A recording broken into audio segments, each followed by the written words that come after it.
we've framed the common problems that we have in organizations around adoption of AI or any other, new technology. We've talked about, you've talked about particular solutions, including case studies of situations where you have you've been really successful making a big impact with AI, and you've provided some here and there, takeaways that any listener can have.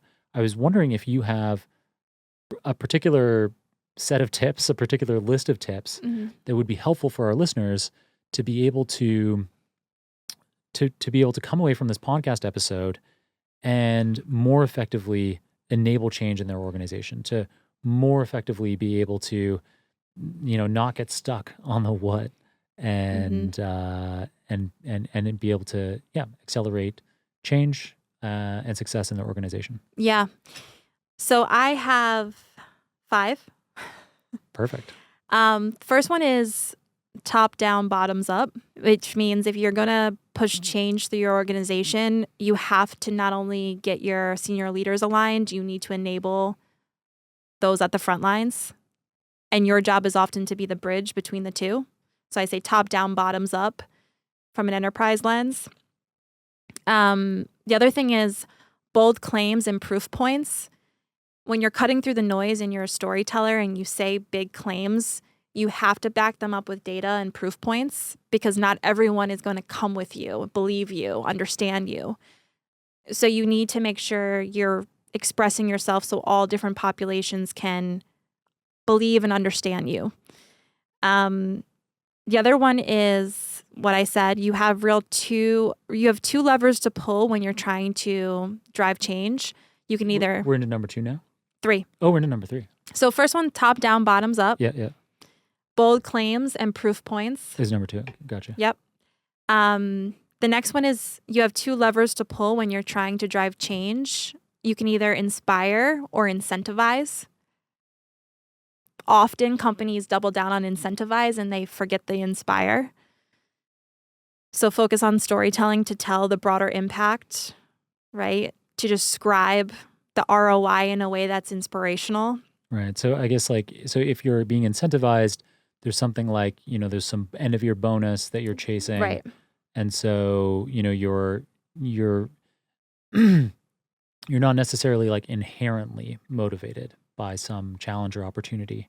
You're being intrinsically incentivized to go in some direction. But if you're inspired, then, you kind of naturally are like, wow, this is a huge opportunity.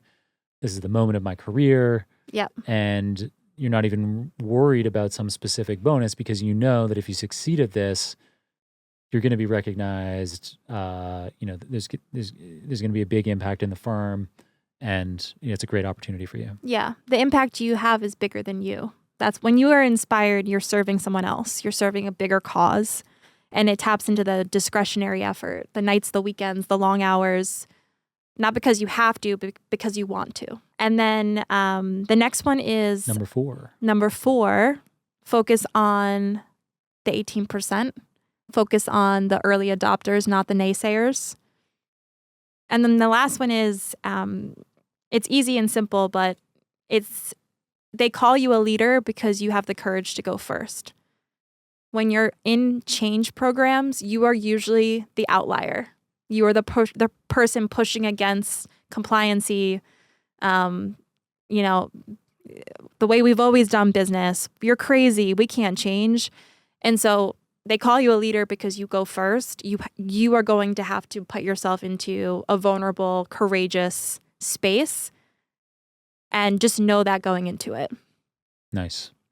I didn't write those down. Can you recap the 5 for us quickly? Sure. First one, top down, bottoms up. Yeah. Second, bold claims and proof points. Yeah. Third, 2 levers, inspire or incentivize. Mm-hmm.